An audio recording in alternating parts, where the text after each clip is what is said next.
गुरु रामपाल जी परमेश्वर जी की जय हो।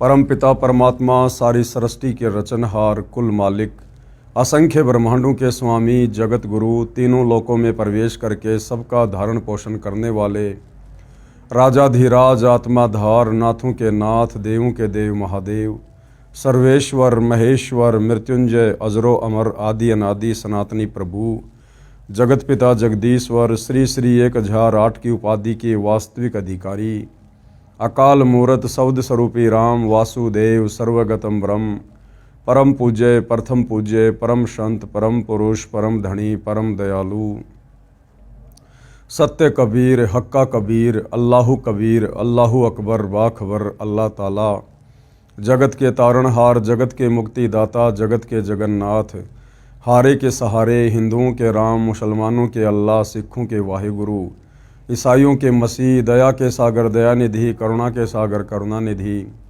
स्वयंभू परिभू, संकट मोचन, कष्ट हरण, मंगल करण, दुख भंजन, अविगत कबीर, निर्विकार निर्विषम परमात्मा, अलय अलेख सतगुरु, आदि अनादि सतगुरु, असली मर्यादा पुरुषोत्तम, असली राम, असली कृष्ण, असली घनश्याम, असली मुरारी, राजाओं के राजा, महाराजाओं के महाराजा, शहंशाहों के शहंशाह, सम्राटों के सम्राट, भगवानों के भगवान, अल्लाहों के अल्लाह, प्रभुओं के प्रभु, मसीहाओं के मसीह, सच्चे वाहिगुरु, बाबाओं के बाबा, पीरों के पीर, सेठों के सेठ, जगत सेठ, सावड़सा सेठ, सर्वगुण संपन्न, अनंत कोटि कलाओं के स्वामी, अनंत कोटि ब्रह्मांडों के नायक, योगियों में महायोगी, ध्यानियों में महाध्यानी, सिद्धों में परम सिद्ध, ज्ञानियों में तत्वज्ञानी, ब्रह्म ज्ञानी, महाज्ञानी, परम ज्ञानी, सर्वश्रेष्ठ ज्ञानी, विज्ञानी, युवा कबीर, समर्थ कबीर, असमवात, अमित ओजा, सच्चे रहनुमा, करीम अल्लाह, सुभान अल्लाह, दुनिया के अंतिम पैगंबर, 8 सितंबर 1951 से गांव धनाना, जिला सोनीपत, हरियाणा, भारतवर्ष की पवित्र भूमि पे प्रकट रियल कल की भगवान श्री नारायण साकार हरि, श्री बाबा साहेब, नूर अनंत परमात्मा, सच्चे दरवेश, सच्चे बाखबर, संत श्रोमणी सतगुरु रामपाल जी परमेश्वर जी के चरण कमल में साध संगति से जुड़े हुए देश विदेश से आप और हम सभी सत्सेवक भाई बहनों का अनंत कोटि दंडवत प्रणाम।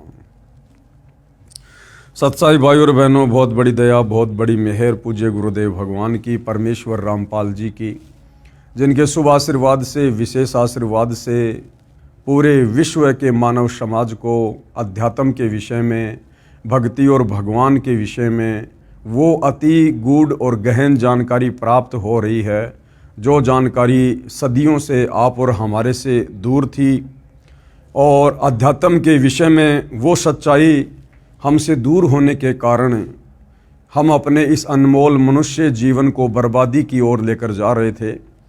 क्योंकि ये मनुष्य जीवन स्त्री या पुरुष का केवल पूर्ण ब्रह्म परमेश्वर परम अक्षर ब्रह्म की प्राप्ति के लिए मिलता है, भक्ति करके आत्मा का कल्याण करवाने के लिए मिलता है। और यदि हमें इस कलयुग की बिचली पीढ़ी में सतगुरु रामपाल जी धरती पर प्रकट होकर हमें अपनी शरण में लेकर शास्त्र अनुकूल सत भक्ति ना देते, तो भाई और बहनों, अगला जन्म हमारा भी 184 योनियों में निश्चित था और फिर अनंत काल के लिए हम दुर्गति को प्राप्त होते। तो परमेश्वर ने बहुत बड़ी दया की, बहुत बड़ी मेहर की, और अब इसी प्रकार की मेहर और दया आम हिंदू समाज के ऊपर, विश्व के मानव समाज के ऊपर अपने कर कमल से यह पवित्र पुस्तक हिंदू साहिबान नहीं समझे गीता वेद पुराण को लिख कर रहे हैं। तो जो ज्ञानी आत्मा होगी, जो समझदार साधक होगा, वो विचार करेगा, चिंतन मनन करेगा, और सर्व शास्त्रों से जो प्रमाण दिखाकर इस पुस्तक में आप भाई बहनों को समझाने का प्रयास किया गया है, सर्व शास्त्रों से मिलाकर वो अवश्य विचार करेगा और सत भक्ति को अतिशीघ्र स्वीकार करेगा। तो भाई और बहनों, आज इसी श्रृंखला में पवित्र पुस्तक हिंदू साहिबान नहीं समझे गीता वेद पुराण, आज इस पर हमारा ये 21वें नंबर का वीडियो है। और पिछले वीडियो में आप जी ने देखा कि वेदों में भी पूर्ण ब्रह्म परमेश्वर कबीर देव की महिमा कलम तोड़ लिखी हुई है। परमेश्वर जब पृथ्वी पर मनुष्य रूप में प्रकट होता है, सशरीर सतलोक से चलकर आता है, तो क्या उनके लक्षण होते हैं? किस किस प्रकार की परमात्मा धरती पर प्रकट होकर लीलाएं करता है? वो सारी लीलाएं, सारे गुण, सारे लक्षण वेदों में वर्णित हैं। और जिस महापुरुष से वेदों में वर्णित परमेश्वर के विषय में लिखी गई लीलाएं मेल खाती हैं, मैच करती हैं, वही पूर्ण ब्रह्म परमात्मा है, कबीर देव है। और वो समस्त लीलाएं भाई और बहनों केवल कबीर जी के ऊपर, जो कबीर जी 650 साल पहले बनारस के काशी में लहरतरा तालाब पर कमल के विकसित फूल पर शिशु रूप में प्रकट हुए थे, उन्हीं के ऊपर फिट बैठती हैं। ना ब्रह्मा विष्णु महेश के ऊपर फिट बैठती हैं, ना अन्य देवी देवताओं पर, ना श्री राम पर, ना श्री कृष्ण जी पर। तो वेदों में परमेश्वर जी का नाम कबीर देव साफ साफ लिखा हुआ है। और जो जो महापुरुष परमेश्वर कबीर जी के संपर्क में आए, जिन्होंने सतलोक अपनी आंखों से देखा, उसके बाद उन्होंने भी सतलोक की और कबीर परमेश्वर की महिमा कलम तोड़ की है। अब आगे इसी श्रृंखला में हम बढ़ते हैं कि वेदों में और कहाँ कहाँ परमेश्वर कबीर जी के परमेश्वर होने के विषय में प्रमाण हैं। और यदि वेदों में सारे प्रमाण मिल जाते हैं तो हमें दृढ़ निश्चय, दृढ़ विश्वास हो जाना चाहिए कि वास्तव में परमात्मा कबीर जी ही हैं। हमारे धार्मिक गुरु आचार्य शंकराचार्य तत्व ज्ञान के अभाव में हमें परमेश्वर के विषय में यथार्थ जानकारी नहीं दे पाए। और जो भक्ति साधना वेद विरुद्ध वो किया करते थे, जिस वेद विरुद्ध भक्ति साधना को करने के चलते परमेश्वर के दीदार नहीं हो सकते थे, परमेश्वर दर्शन नहीं दे सकते थे, जिस कारण से उन ऋषि मुनियों ने अंत में अपना अनुभव समाज में प्रचारित कर दिया कि परमात्मा निराकार है, परमात्मा गुप्त है, परमात्मा दिखाई नहीं देता है, उसका कोई रंग रूप नहीं है। जबकि वेद इस बात की गवाही दे रहे हैं कि परमात्मा साकार है। यजुर्वेद अध्याय 5 मंत्र 1 साफ साफ कह रहा है, अग्ने तनुरसी विष्णवे तवा सोमस्य तनुरसी कबीर अंगारियसी बम्भारियसी सवर ज्योति रितधामासी, कि वो परमेश्वर सशरीर है और सबका धारण पोषण करने के लिए भी परमात्मा का एक शरीर है। और वो परमात्मा सतलोक में रहता है, रितधाम में रहता है। तो भाइयों और बहनों, तत्व ज्ञान के अभाव में हमारे धर्मगुरु भी और हम भी भगवान से कोसों दूर बैठे थे। लेकिन अब स्वयं उसी पूर्ण ब्रह्म परमात्मा ने, कबीर देव ने धरती पर तत्वदर्शी संत के रूप में प्रकट होकर अपनी महिमा बताई है और वेदों से, गीता से प्रमाणित किया है कि परमेश्वर कौन है, क्या उनका नाम है और किस भक्ति विधि से हमें उनकी प्राप्ति होगी। तो इसी श्रृंखला में आगे वेद और क्या कुछ परमेश्वर के विषय में गवाही दे रहे हैं, हम पढ़ते हैं इस पवित्र पुस्तक हिंदू साहिबान नहीं समझे गीता वेद पुराण से। देखिए फोटोकॉपी वेद मंत्रों की। संत गरीबदास जी, गांव छुडानी, जिला झज्जर, हरियाणा, भारत ने अपनी अमृतवाणी में कहा है कि गरीब ऐसा निर्मल नाम है, निर्मल करे शरीर, और ज्ञान सब मंडलीक हैं, और चकवे ज्ञान कबीर। चकवे यानी चक्रवर्ती। अर्थात संत गरीबदास जी ने कहा है कि सच्चा नाम ऐसा कारगर है जो आत्मा को निर्मल कर देता है, क्योंकि सच्चे नाम के जाप करने से, सतनाम के जाप करने से हमारी आत्मा के ऊपर जमा मैल हट जाता है, आत्मा निर्मल हो जाती है, मन हल्का हो जाता है और हमें परमेश्वर की भक्ति से वो तमाम लाभ प्राप्त होने शुरू हो जाते हैं जो परमेश्वर के विषय में शास्त्रों में वर्णित हैं। अध्यात्म ज्ञान शरीर के कष्ट भी दूर करता है। कबीर साहिब का आध्यात्मिक ज्ञान चकवे यानी चक्रवर्ती, ऑलराउंडर है। अन्य ज्ञान, बाकी जितने भी साधु संत महात्मा आचार्य शंकराचार्य हैं, इन सब का ज्ञान तो मंडलीक यानी क्षेत्रीय यानी लोकवेद है, सुना सुनाया है, प्रमाणित नहीं है। संत गरीबदास जी को 10 वर्ष की आयु में परमात्मा सर्वोपरि लोक यानी सतलोक से आकर मिले थे। उनकी आत्मा को ऊपर ले गए जहां परमात्मा रहता है, सतलोक में। अब वेदों में परमेश्वर की क्या क्या महिमा है, कहाँ कहाँ क्या कुछ लिखा हुआ है। तो परमेश्वर के विषय में वेद क्या कुछ गवाही दे रहे हैं। प्रमाण ऋग्वेद मंडल 9 सूक्त 54 मंत्र 3 में कहा है कि परमेश्वर यानी परम अक्षर ब्रह्म कबीर देव सबसे ऊपर लोक में विराजमान है। विराजमान है यानी बैठे हुए हैं। अब भाई निराकार का क्या बैठेगा, क्या विराजमान होगा? बैठेगा वो, विराजमान वो होगा जो साकार है, दिखाई देता है। प्रमाण के लिए देखिए ये फोटोकॉपी इस मंत्र की, जिसका अनुवाद आर्य समाज के अनुवादकों ने ही किया है। यानी जो आर्य समाज के अनुवादक परमात्मा को निराकार कहते हैं, वो अपने अनुवाद में परमात्मा को साकार भी साबित कर रहे हैं। प्रमाण ऋग्वेद मंडल 9 सूक्त 54 मंत्र 3 अये विश्वानि तिष्ठति पुनानो भवनो परि सोमो देव न सूर्य।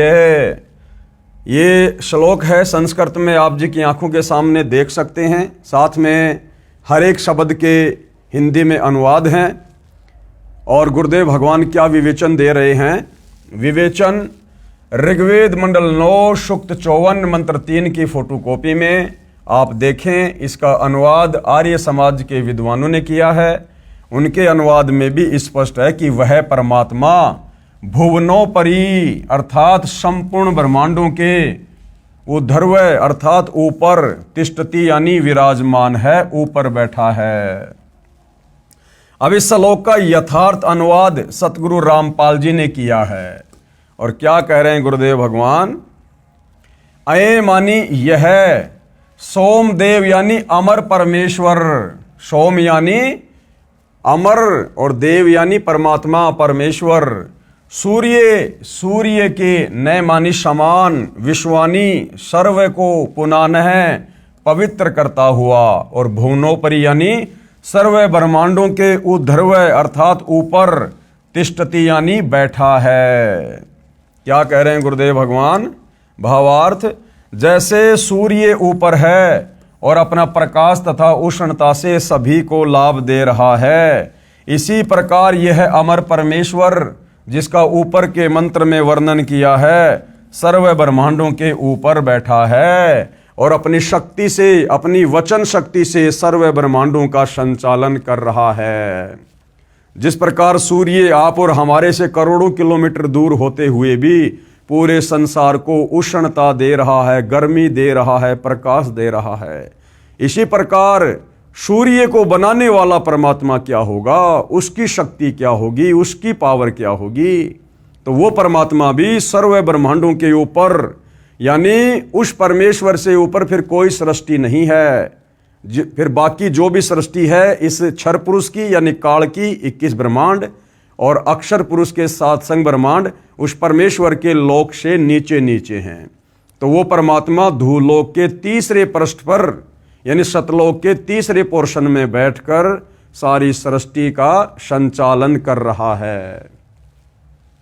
प्रमाण ऋग्वेद मंडल नंबर 9 सूक्त 86 मंत्र 26। संस्कृत में मंत्र आप जी की आंखों के सामने है। साथ में अनुवादकर्ताओं ने शब्दों के अर्थ भी कर रखे हैं। और ऋग्वेद मंडल नंबर 9 सूक्त 86 मंत्र 26 परमेश्वर की स्थिति के विषय में क्या कह रहा है। विवेचन यह फोटोकॉपी ऋग्वेद मंडल 9 सूक्त 86 मंत्र 26 की है, जो आर्य समाज के आचार्यों व महर्षि दयानंद जी के चेलों द्वारा अनुवादित है, जिसमें स्पष्ट है कि यज्ञ करने वाले, यज्ञ यानी धार्मिक अनुष्ठान भक्ति करने वाले, यजमानों यानी भक्तों के लिए परमात्मा, कौन परमात्मा, कबीर देव, सब रास्तों को सुगम करता हुआ अर्थात जीवन रूपी सफर के मार्ग को दुखों रहित करके सुगम बनाता हुआ उनके विघ्नों अर्थात संकटों का मर्दन करता है अर्थात समाप्त करता है। यानी वो कबीर परमात्मा भक्ति करने वाली आत्माओं के रास्ते में जो भी संकट या बाधाएं परेशानियां आती हैं उन सबको समाप्त करता है और भक्तों को पवित्र अर्थात पाप रहित और विकार रहित करता है। जो विकार इस भक्ति मार्ग में बाधक होते हैं, रजोगुण, सतोगुण, तमोगुण, अन्य प्रकार की बुराइयां, काम, क्रोध, लोभ, मोह, अहंकार, वो परमेश्वर अपने आशीर्वाद से, अपनी भक्ति की शक्ति से जो है भगत को पाप रहित करता है, उसको पवित्र करता है। जैसा कि अगले मंत्र 27 में कहा है कि जो परमात्मा धूलोक अर्थात सतलोक के तीसरे हिस्से पर विराजमान है, वहां पर परमात्मा के शरीर का प्रकाश बहुत अधिक है। जैसा कि हमने पिछले वीडियो में चर्चा की थी कि सतलोक में कबीर परमेश्वर जी के शरीर के एक बाल की शोभा, एक रोमकूप की शोभा, 1 करोड़ सूर्य, 1 करोड़ चंद्रमा, इससे भी ज्यादा प्रकाश उनके एक बाल में है, एक रोमकूप में है। और पूरी बॉडी पर 3.5 करोड़ रोमकूप हैं। इतनी शोभा है उस परमेश्वर की। अगर वो परमात्मा अपने उसी तेजोमय शरीर में नीचे पृथ्वी पर आ जाए तो हम उनको देख भी नहीं सकते। जिस प्रकार उल्लू की दृष्टि दिन में सूर्य के प्रकाश के कारण कार्य नहीं करती है, उल्लू को कुछ भी दिखाई नहीं देता है। इसलिए वो कबीर परमात्मा अपनी अच्छी आत्माओं को मिलने के लिए, उनको शत भक्ति देने के लिए, निज लोक शतलोक में ले जाने के लिए अपने तेजोमय रूप को सरल करता हुआ, अपने तेज को कम करता हुआ, सरल करता हुआ एक आम व्यक्ति की भांति आकर यहां पर लीला करता है। उदाहरण के लिए परमात्मा के एक रोम यानी शरीर के बाल का प्रकाश करोड़ सूर्य तथा इतने ही चंद्रमाओं के मिले जुले प्रकाश से भी ज्यादा है। यदि वह परमात्मा उसी प्रकाश युक्त शरीर से पृथ्वी पर प्रकट हो जाए तो हमारी चरम दृष्टि यानी हमारी ये आंखें उन्हें देख नहीं सकती। जैसे उल्लू पक्षी दिन में सूर्य के प्रकाश के कारण कुछ भी नहीं देख पाता है, यही दशा मनुष्यों की हो जाए। इसलिए वह परमात्मा अपने रूप अर्थात शरीर के प्रकाश को सरल करता हुआ उस स्थान से जहां परमात्मा ऊपर रहता है, वहां से गति करके बिजली के समान क्रीड़ा अर्थात लीला करता हुआ चलकर आता है और श्रेष्ठ पुरुषों यानी भक्तों को मिलता है। श्रेष्ठ पुरुष कौन? जो युगों युगों से परमात्मा प्राप्ति के लिए प्रयत्न कर रहे होते हैं। परमात्मा उन महापुरुषों को, उन भक्तों को आकर मिलता है। यह भी स्पष्ट है कि आप कवि अर्थात कबीर देव हैं। और क्या नाम है उस परमात्मा का? कबीर देव। और हम उन्हें क्या कहते हैं? कबीर साहेब। प्रमाण ऋग्वेद मंडल 9 सूक्त 86 मंत्र 27। ये श्लोक आप जी की आंखों के सामने है, आप देख सकते हैं। साथ ही हर एक शब्द के सामने हिंदी में शब्दार्थ भी लिखा हुआ है, हर एक शब्द का अर्थ भी लिखा हुआ है। और क्या विवेचन दे रहे हैं गुरुदेव भगवान? विवेचन ये फोटोकॉपी ऋग्वेद मंडल 9 सूक्त 86 के मंत्र 27 की है। इसमें स्पष्ट है कि परमात्मा कौन? परमात्मा कबीर देव धूलोक, धूलोक यानी सतलोक, अमरलोक, अमरलोक के तीसरे पृष्ठ अर्थात भाग पर विराजमान है। यानी सतलोक के 3 भाग हैं, 3 डिवीजन हैं। सत्यलोक अर्थात शाश्वत स्थान के 3 भाग हैं।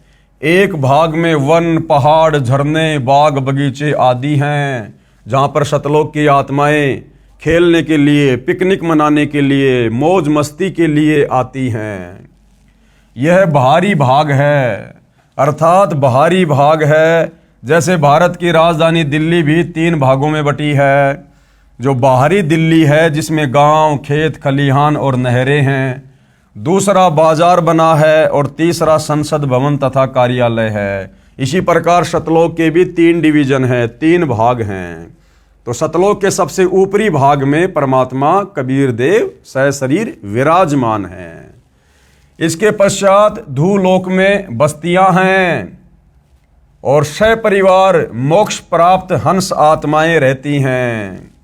पृथ्वी पर जैसे भगत को भगतात्मा कहते हैं, इसी प्रकार सतलोक में हंस आत्मा कहलाते हैं। फिर तीसरे भाग में सर्वोपरि परमात्मा का सिंहासन है। उसके आसपास केवल नर आत्माएं रहती हैं परमेश्वर की सेवा में। वहाँ स्त्री पुरुष का जोड़ा नहीं है। कहाँ? परमेश्वर जहाँ सतलोक के तीसरे हिस्से में रहते हैं वहाँ केवल नर आत्माएं रहती हैं और वहाँ पर स्त्री पुरुष का जोड़ा नहीं है। स्त्री पुरुष का जोड़ा बीच वाले भाग में है जहाँ पर नर और मादा यानी हंस और हंसनी रहती हैं, मोक्ष प्राप्त आत्माएं रहती हैं। वे यदि अपना परिवार चाहते हैं तो शब्द यानी वचन से केवल पुत्र उत्पन्न कर लेते हैं। इस प्रकार शाश्वत स्थान अर्थात सतलोक 3 भागों में परमात्मा ने बांट रखा है।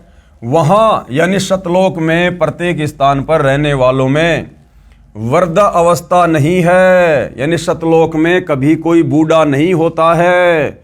वहां सब युवा होते हैं। युवा यानी जब परमेश्वर काल के लोक से आत्माओं को छुड़वा कर ले जाते हैं सतलोक में, तो एक बार परमेश्वर आत्मा को वहां जन्म देते हैं वचन से, अपने शब्द से, ना कि मैथुन क्रिया से।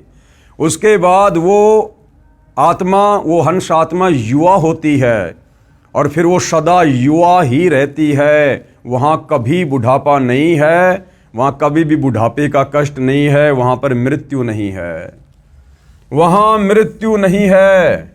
इसलिए गीता अध्याय 7 श्लोक 29 में कहा है कि जो जरा अर्थात वृद्ध अवस्था तथा मरण अर्थात मृत्यु से छूटने का प्रयत्न करते हैं वे तत्ब्रह्म अर्थात परम अक्षर ब्रह्म को जानते हैं। यानी जो उस कबीर परमात्मा के विषय में जान जाते हैं वही तो बुढ़ापे के कष्ट से और मृत्यु से बचने के लिए भक्ति करेंगे, प्रयास करेंगे। सतलोक में सत्य पुरुष रहता है। सत्य पुरुष कौन? अविनाशी परमात्मा कबीर देव। वहां पर जरा मरण नहीं है। जरा यानी बुढ़ापा और मरण यानी मौत। सतलोक में बुढ़ापा और मृत्यु नहीं है और यही सबसे बड़ा कष्ट का कारण है। बच्चे युवा होकर सदा युवा रहते हैं। ऋग्वेद मंडल 9 सूक्त 82 मंत्र 1 और 2 क्या कुछ कह रहा है। आप जियों के सामने संस्कृत में श्लोक है, सामने शब्दों के अर्थ किए हुए हैं, आप जी देख सकते हैं अच्छे से। और आगे गुरुदेव भगवान ने किस प्रकार से विवेचन किया है देखिए, साफ साफ यहाँ परमेश्वर जी का नाम भी लिखा हुआ है। आगे गुरुदेव भगवान हमें यथार्थ अनुवाद करके समझाएंगे। विवेचन ऊपर ऋग्वेद मंडल 9 सूक्त 82 मंत्र 1 और 2 की फोटोकॉपी है जो अभी हमने देखी है। और यह अनुवाद किसने किया है? महर्षि दयानंद जी ने। यह अनुवाद महर्षि दयानंद जी के दिशा निर्देशन से उन्हीं के चेलों ने किया है और सार्वदेशिक आर्य प्रतिनिधि सभा दिल्ली से प्रकाशित है। इनमें स्पष्ट है कि मंत्र 1 में कहा है सर्व की उत्पत्ति करने वाला यानी सभी की उत्पत्ति करने वाला परमात्मा तेजोमय शरीर युक्त है। क्या कह रहे हैं कि परमात्मा तेजोमय शरीर युक्त है। अरे जिसका शरीर है फिर वो निराकार कैसे हुआ? तो भाइयों और बहनों, हमारे जितने भी धर्मगुरु हैं तत्व ज्ञान के अभाव में वो वेदों का यथार्थ अनुवाद भी नहीं कर पाए और परमेश्वर ने उनके कर कमल से आप और हम आत्माओं के लिए यथार्थ अनुवाद भी करवाया, लेकिन वो खुद नहीं समझ पाए। जिस प्रकार महर्षि दयानंद जी के दिशा निर्देशन में उन्हीं के चेलों ने परमात्मा को शरीर बताया, मनुष्य शरीर जैसा बताया, सूर्य के समान तेजो में बताया और धूल लोक के तीसरे हिस्से पर परमात्मा बैठा है, विराजमान है, वहाँ से गति करके आता है, दिखने में राजा के समान है। और फिर भी इन सभी लोगों ने और महर्षि दयानंद जी ने अपनी सत्यार्थ प्रकाश में लिख दिया कि परमात्मा निराकार है, परमात्मा को देखा नहीं जा सकता। तो भाइयों और बहनों, क्या इन लोगों ने वेद पढ़े? तो क्या कहा जा रहा है? सभी की उत्पत्ति करने वाला परमात्मा तेजोमय शरीर युक्त है, साकार है और पापों को नाश करने वाला और सुखों की वर्षा करने वाला अर्थात सुखों की झड़ी लगाने वाला है। वह ऊपर सतलोक में सिंहासन पर बैठा है। अब सिंहासन पर कौन बैठेगा भाई? जो साकार होगा, जो मनुष्य जैसा होगा, जो निराकार है, जो दिखाई नहीं देता। तो फिर ये कैसे पता कि वो सिंहासन पर विराजमान होता है? जो देखने में राजा के समान है। अब राजा कैसा होता है भाई? गेंडे जैसा थोड़ी होता है। अरे राजा भी तो हम इंसानों जैसा होता है। तो परमात्मा देखने में कैसा है? राजा के समान।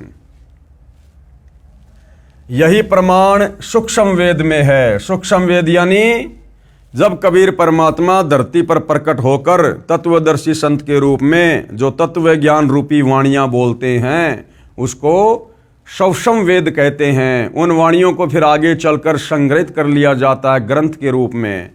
जैसे कबीर सागर और आदरणीय गरीबदास जी का सदग्रंथ साहेब, ये 5वां वेद है, सूक्ष्म वेद है। तो सूक्ष्म वेद की वाणियों में क्या कहा गया है? अरस कुरुष पर समेट गुमट है। अरस यानी आकाश का अंतिम छोर। अरस कुरुष पर सफेद गुमट है, जहां परमेश्वर का डेरा। और श्वेत छत्र सिर मुकुट विराजे, देखत न उस चेहरे नू। यही प्रमाण बाइबल ग्रंथ तथा कुरान शरीफ में भी है कि परमात्मा ने 6 दिन में सृष्टि रची और 7वें दिन ऊपर आकाश में तख्त अर्थात सिंहासन पर जा विराजा। पवित्र बाइबल और कुरान शरीफ परमेश्वर के विषय में क्या कहती है कि जिस परमात्मा ने 6 दिन में सृष्टि रची और 7वें दिन तख्त पर जा विराजा। अब तख्त के ऊपर भाई कौन विराजेगा? निराकार तो नहीं विराज सकता, और निराकार है तो फिर उसको विराजते हुए देखा किसने? तो तख्त पर वही बैठेगा, सिंहासन पर वही विराजमान होगा जो साकार है। यही प्रमाण बाइबल ग्रंथ तथा कुरान शरीफ में है कि परमात्मा ने 6 दिन में सृष्टि रची और 7वें दिन ऊपर आकाश में तख्त अर्थात सिंहासन पर जा विराजा। अब बाइबल में कहाँ लिखा हुआ है भाई और बहनों?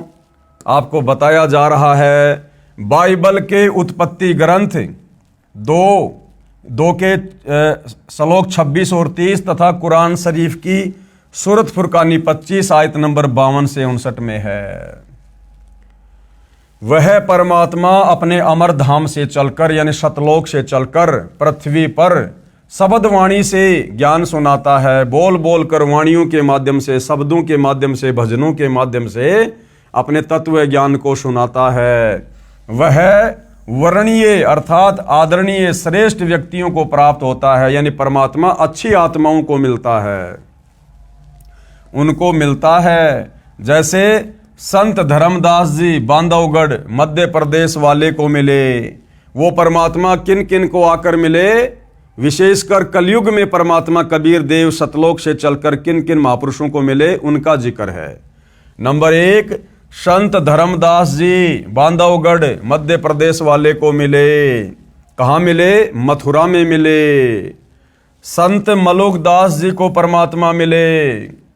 संत दादू दास जी को आमेर राजस्थान में मिले।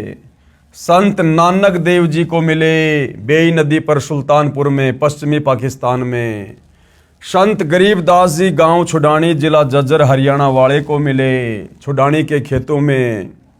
और संत घीसा दास जी गांव खेकड़ा जिला बागपत उत्तर प्रदेश वाले को मिले। संत जम्भेश्वर जी बिश्नोई धर्म के प्रवर्तक, उनको गांव समराथल राजस्थान वाले को मिले। वह परमात्मा अच्छी आत्माओं को मिलते हैं। अच्छी आत्मा कौन? जो परमात्मा की प्राप्ति के लिए प्रयत्न कर रहे होते हैं दिलो जान से, उन्हें आकर परमात्मा मिलते हैं। जो परमात्मा के दृढ़ भगत होते हैं उन पर परमात्मा का विशेष आकर्षण होता है। उदाहरण भी बताया है, जैसे विद्युत अर्थात आकाशीय बिजली सने वाले स्थानों को आधार बनाकर गिरती है। जैसे कांसा धातु पर बिजली गिरती है। पहले कांसी धातु के कटोरे, गिलास, थाली, बेले आदि आदि होते थे और वर्षा के समय तुरंत उठाकर घर के अंदर रखा करते थे। घर के वृद्ध कहा करते थे कि काशी के बर्तन पर बिजली अमूमन गिरती है। इसी प्रकार परमात्मा अपने प्रिय भक्तों पर आकर्षित होकर उनको मिलते हैं। अब ऋग्वेद मंडल नंबर 9 सूक्त 82 के मंत्र नंबर 2 में क्या कुछ कहा जा रहा है। मंत्र नंबर 2 में तो यह भी स्पष्ट कर दिया कि परमात्मा उन अच्छी आत्माओं को उपदेश करने की इच्छा से स्वयं महापुरुषों को मिलते हैं। उपदेश का भावार्थ है कि परमात्मा तत्व ज्ञान बताकर उनको दीक्षा भी देते हैं, भक्ति के मंत्र भी देते हैं। उनके सतगुरु भी स्वयं परमात्मा ही होते हैं। यह भी स्पष्ट किया है कि परमात्मा अत्यंत गतिशील पदार्थ अर्थात बिजली के समान तीव्रगामी होकर हमारे धार्मिक अनुष्ठानों में आ पहुंचते हैं। संत धर्मदास जी को परमात्मा ने यही कहा था कि मैं वहां पर अवश्य जाता हूं जहां धार्मिक अनुष्ठान होते हैं, क्योंकि मेरी अनुपस्थिति में काल कुछ भी उपद्रव कर देता है, जिससे साधकों की आस्था परमात्मा से छूट जाती है। मेरे रहते वह ऐसी गड़बड़ नहीं कर सकता। इसलिए गीता अध्याय 3 श्लोक 15 में कहा है कि वह अविनाशी परमात्मा जिसने ब्रह्म को भी उत्पन्न किया। ब्रह्म कौन? ब्रह्म ये 21 ब्रह्मांड का स्वामी काल ब्रह्म, जिसने गीता जी का ज्ञान श्री कृष्ण जी के शरीर में प्रेत की तरह प्रवेश करके दिया। वह ब्रह्म जो ब्रह्मा विष्णु महेश का पिता है, दुर्गा का पति है, उस अविनाशी परमात्मा कबीर देव ने इस ब्रह्म को भी उत्पन्न किया। अध्याय 3 श्लोक 15 में कहा है, कहाँ? गीता अध्याय 3 श्लोक 15 में कहा है कि वह अविनाशी परमात्मा यानी कबीर देव जिसने ब्रह्म को, ब्रह्म कौन? ये काल ब्रह्म, जिसने ब्रह्म को भी उत्पन्न किया और सदा ही यज्ञों में प्रतिष्ठित है, अर्थात धार्मिक अनुष्ठानों में उसी को इष्ट रूप में मानकर आरती स्तुति करनी चाहिए। और वो परमात्मा सतगुरु रूप में कहिए, चाहे जगत गुरु रूप में कहिए, चाहे तत्वदर्शी संत के रूप में कहिए, स्वयं ही सतलोक से चलकर गति करके पृथ्वी पर आते हैं। इस ऋग्वेद मंडल 9 सूक्त 82 मंत्र 2 में यह भी स्पष्ट किया है कि आप कबीर धस्से यानी कबीर देव हैं। यानी हे परमात्मा, जो आप सतलोक से चलकर गति करके बिजली के समान गति से पृथ्वी पर अपनी अच्छी आत्माओं को मिलते हैं, आप कबीर देव हैं। क्या नाम है आपका? आप कबीर देव हैं, जो सर्व को उपदेश देने की इच्छा से आते हैं। आप पवित्र परमात्मा हैं, यानी आप में कोई अवगुण नहीं है, आप में कोई जो है किसी भी प्रकार का खोट नहीं है। हमारे पापों को छुड़वाकर अर्थात नाश करके हे अमर परमात्मा, हे अविनाशी भगवान कबीर देव, आप हमको सुख दें और धूतम वशान निर्निजम परियेशी, यानी हम आपकी संतान हैं, हम आपके वचन से उत्पन्न आपके बच्चे हैं, आपकी आत्माएं हैं।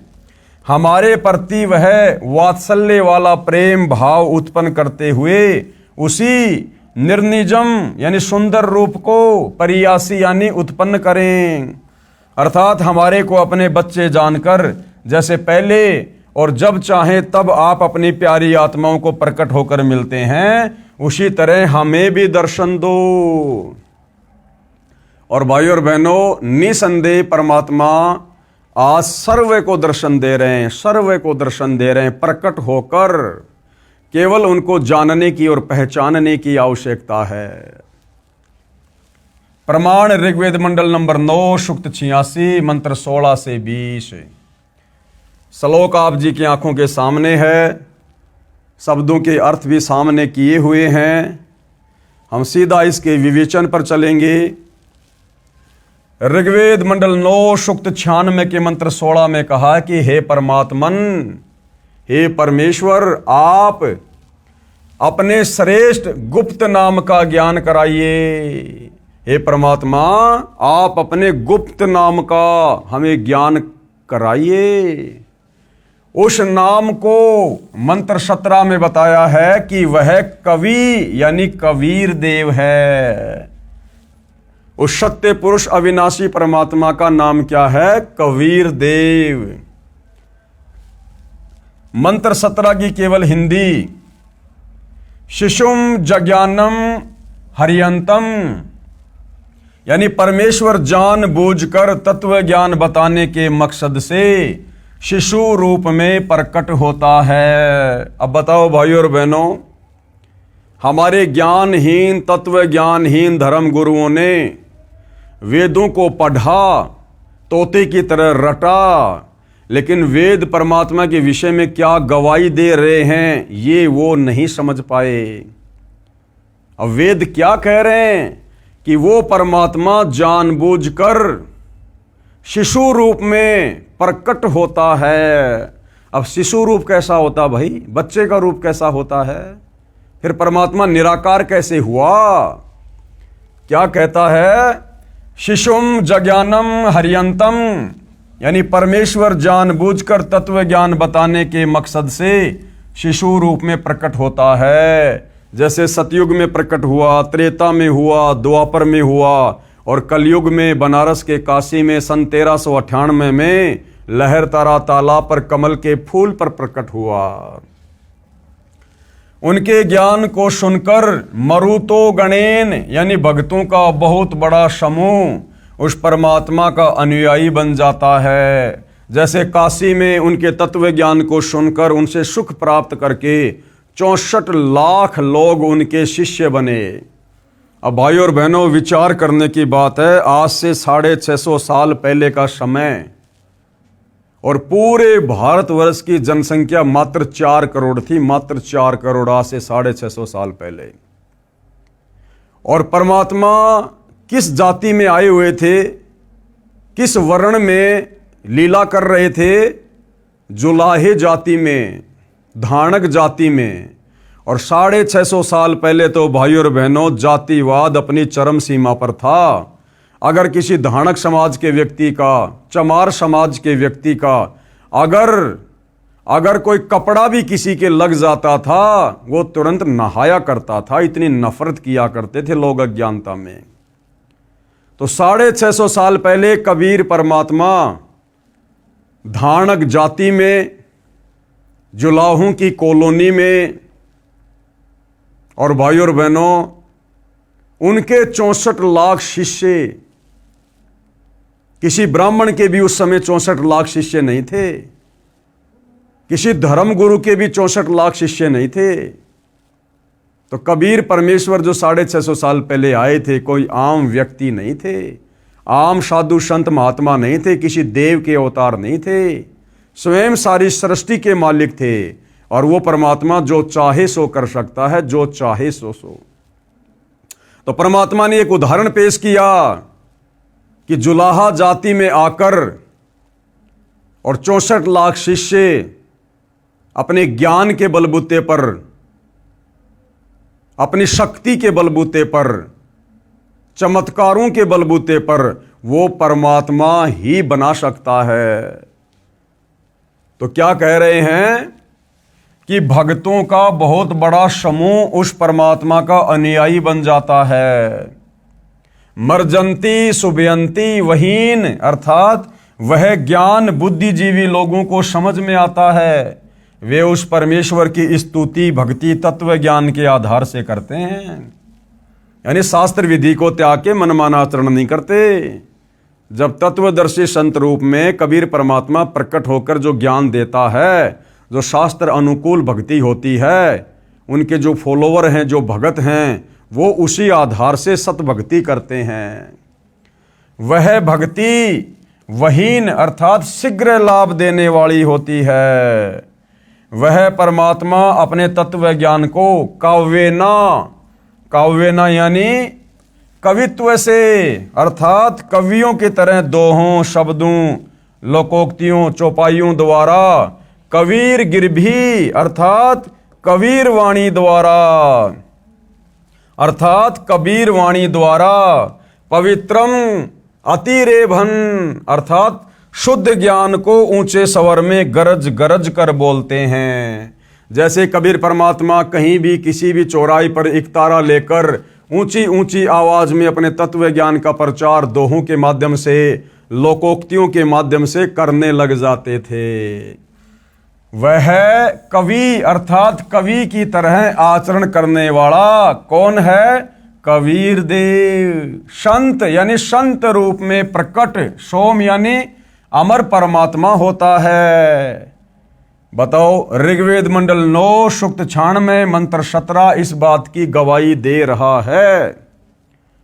अब बताओ, हमारे धर्म गुरु आचार्य शंकराचार्य संस्कृत पढ़ पढ़ के और इन्हीं वेदों को देखा करते थे, पढ़ा करते थे, तोते की तरह रट रखा था, लेकिन कभी भी वो इन वेदों का सारांश निकालकर, निष्कर्ष निकालकर समाज को नहीं बता पाए कि वास्तव में परमात्मा कौन है, कैसा है, कहाँ रहता है, कैसे मिलता है। जबकि ऋग्वेद मंडल 9 सूक्त 96 मंत्र 17 इस बात की गवाही दे रहा है। विशेष इस मंत्र के मूल पाठ में 2 बार कवि शब्द है। आर्य समाज के अनुवादकर्ताओं ने एक कवि का अर्थ ही नहीं किया। इस मंत्र में 2 बार ये कवि शब्द लिखा हुआ है। कवि, कबीर गिरभी 2 बार लिखा हुआ है, लेकिन जो आर्य समाज के अनुवादक हैं उन्होंने एक भी कवि शब्द का अनुवाद नहीं किया, क्योंकि वो नहीं मानते कि परमात्मा कवि होता है या कवि का अर्थ परमात्मा होता है। इसलिए परमात्मा कहते हैं कि वेद पढ़े पर भेद न जाने, ये बाँचे पुराण 18, और जड़ को अंधे पत्ते खिलावें, ये भूल गए सिरजनहारा। और गुरु बिन काहू न पाया ज्ञाना, जो थोता बुस छिड़े मूड किसाना। यानी सच्चे सतगुरु तत्वदर्शी संत की शरण में आए बिना आप चाहे कितनी संस्कृत पढ़ लो, कहीं से भी डिग्री ले लो, आप परमेश्वर के विषय में नहीं जान सकते, शास्त्रों से पूरी तरह परिचित नहीं हो सकते। उसके बाद देखिए भाई और बहनों, आगे श्लोक आप जी की आंखों के सामने है और सामने शब्दों का हिंदी में अनुवाद भी किया हुआ है। हम सीधे सीधे इसके वास्तविक अनुवाद के ऊपर चलेंगे कि ये कौन सा वेद का मंत्र है।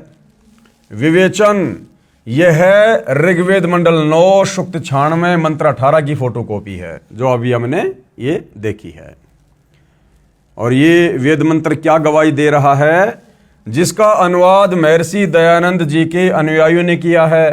सार्वदेशिक आर्य प्रतिनिधि सभा दिल्ली द्वारा अनुवादित है। इस पर विवेचन करते हैं।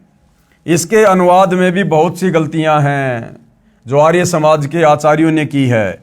हम संस्कृत भी समझ सकते हैं, विवेचन करता हूं तथा यथार्थ अनुवाद व भावार्थ स्पष्ट करता हूं। अब गुरुदेव कह रहे हैं कि आपको अब समझाऊंगा। मंत्र 17 में कहा है कि ऋषि या संत रूप में प्रकट होकर परमात्मा अमृतवाणी अपने मुख कमल से बोलता है और उस ज्ञान को समझकर अनेकों अनुयायियों का समूह बन जाता है। जो वाणी परमात्मा तत्व ज्ञान की सुनाता है, वे ऋषिकृत यानी ऋषि रूप में प्रकट परमात्मा सहस्त्रणीय यानी हजारों वाणियां अर्थात कबीर वाणियां ऋषि मना यानी ऋषि स्वभाव वाले भक्तों के लिए सवर्षा यानी आनंददायक होती है। यानी जब तत्वदर्शी संत के रूप में प्रकट होकर वो कबीर परमात्मा मुख से बोल बोल कर वाणियां सुनाता है तो उनके भक्तों के लिए अति प्रिय होती हैं, अति सुखदायी होती हैं, अमृत के समान होती हैं। कवि नाम पदवी, कवित्व से दोहों चौपाइयों में वाणी बोलने के कारण वह परमात्मा प्रसिद्ध कवियों में एक कवि की भी पदवी प्राप्त करता है।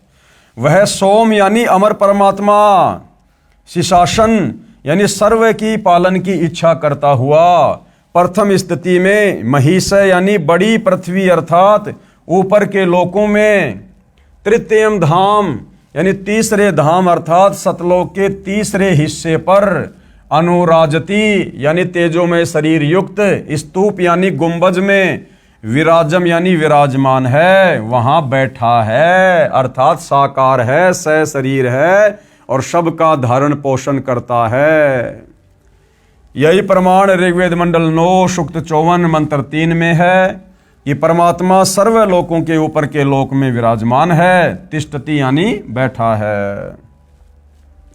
आगे चलिए भाइयों और बहनों, आगे ऋग्वेद मंडल 9 सूक्त 96 मंत्र 9 आप जी की आंखों के सामने है और इसका यथार्थ अनुवाद गुरुदेव भगवान कर रहे हैं। विवेचन ऋग्वेद मंडल 9 सूक्त 96 मंत्र 19 का भी आर्य समाज के विद्वानों ने अनुवाद किया है।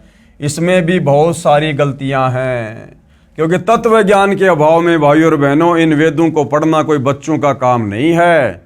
संस्कृत भाषा को समझ लेना, जान लेना अलग वस्तु है, और वेदों के सार को, निष्कर्ष को जानना अलग मैटर है।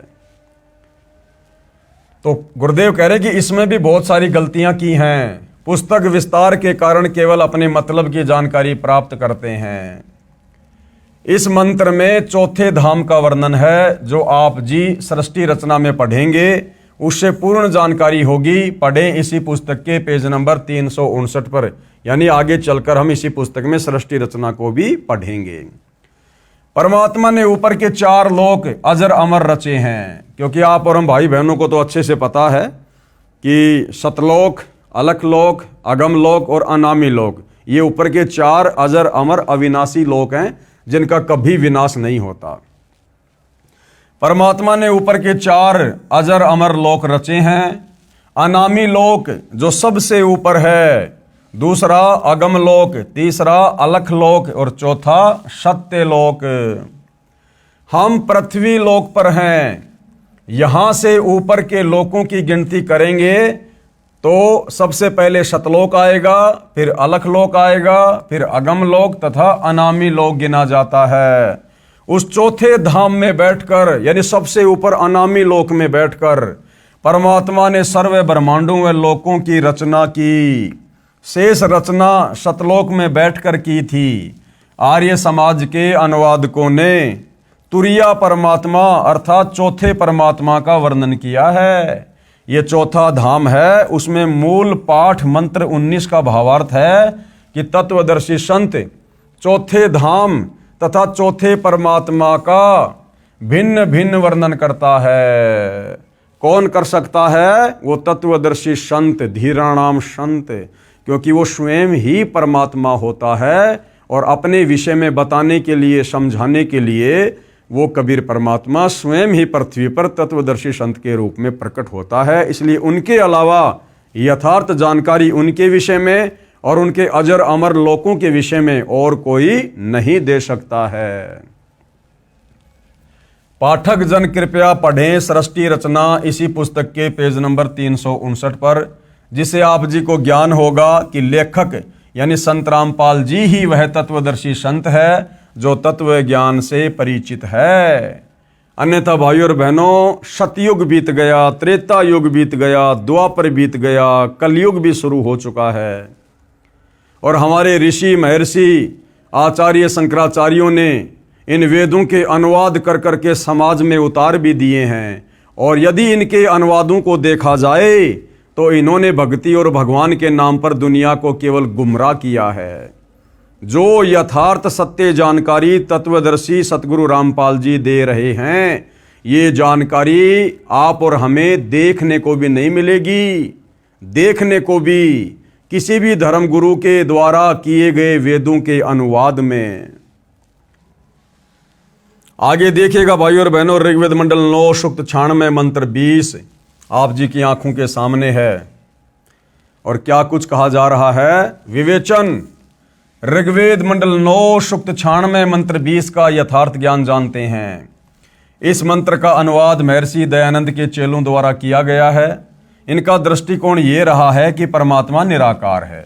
इन्होंने परमात्मा को निराकार मानकर ही वेदों के अर्थों का अनर्थ कर दिया, क्योंकि महर्षि दयानंद जी ने ये बात दृढ़ की है कि परमात्मा निराकार है। इसलिए अनुवादक ने सीधे मंत्र का अनुवाद घुमा फिरा कर किया है, जबकि सच्चाई बतानी चाहिए थी। जैसे मूल पाठ में लिखा है, क्या लिखा है? मरियन शुभ्र तनवा मिर्जान अत्तेहन श्रुत्वा शने धनानाम वर्षेव यूथा परिकोशम अर्शन कनी क्रैदत चंबो आविवेश है।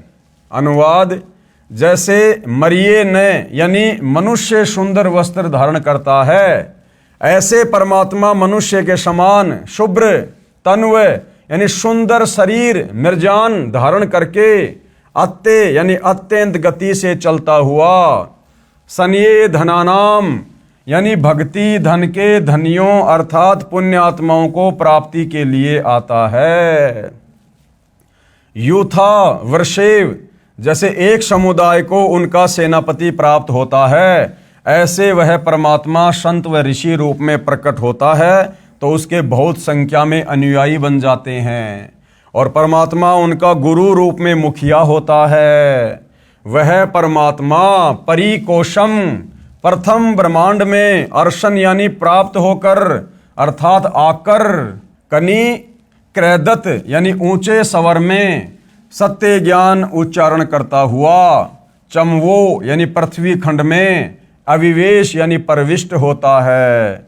अर्थात सीधा सीधा क्या मतलब है, जैसे पूर्व में वेद मंत्रों में कहा है कि परमात्मा ऊपर के लोक में रहता है, वहां से गति करके अपने रूप को अर्थात शरीर के तेज को सरल करके पृथ्वी पर आता है। इस ऋग्वेद मंडल 9 सूक्त 96 मंत्र 20 में उसी की पुष्टि की है। कहा है कि जैसे मनुष्य वस्त्र धारण करता है, ऐसे अन्य शरीर धारण करके परमात्मा मानव रूप में पृथ्वी पर आता है और धनानाम यानी दृढ़ भक्तों को, अच्छी पुण्यात्माओं को प्राप्त होता है। उनको वाणी उच्चारण करके तत्व ज्ञान सुनाता है।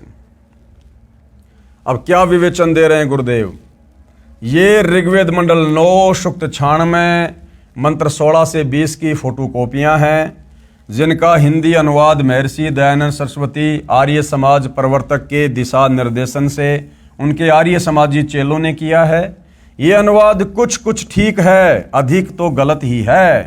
पहले अधिक ठीक या कुछ कुछ गलत था, जो मेरे द्वारा शुद्ध करके विवेचन में लिख दिया गया है। अब जो ज्यादा गलत अनुवाद इन लोगों ने किया है, उसको भी शुद्ध करके गुरुदेव भगवान हमें बता रहे हैं। तो देखिएगा, ऋग्वेद मंडल 9 सूक्त 96 मंत्र 16 में क्या कहा है, हे परमात्मा, आपका जो गुप्त वास्तविक चारु यानी श्रेष्ठ यानी नाम है, उसका ज्ञान कराइए। प्रिय पाठकों, जैसे भारत के राजा को प्रधानमंत्री कहते हैं, यह उनकी पदवी का प्रतीक है। इसी प्रकार उस परमेश्वर की जो उपमात्मक पदवियां हैं, उनको अविनाशी, सत्य पुरुष, हक्का कबीर, सत्य कबीर, स्वयंभू, अजरो अमर, ये उस परमात्मा की उपमात्मक पदवियों के नाम हैं। परंतु परमेश्वर का नाम अन्य है, इसलिए यहां कहा जा रहा है कि हे परमेश्वर, आप अपने गुप्त वास्तविक नाम का हमें ज्ञान कराइए। तो गुरुदेव समझा रहे हैं कि जैसे भारत के राजा को प्रधानमंत्री भी कहते हैं, यह तो उनकी पदवी का प्रतीक है, उनका वास्तविक नाम कोई अन्य ही होता है।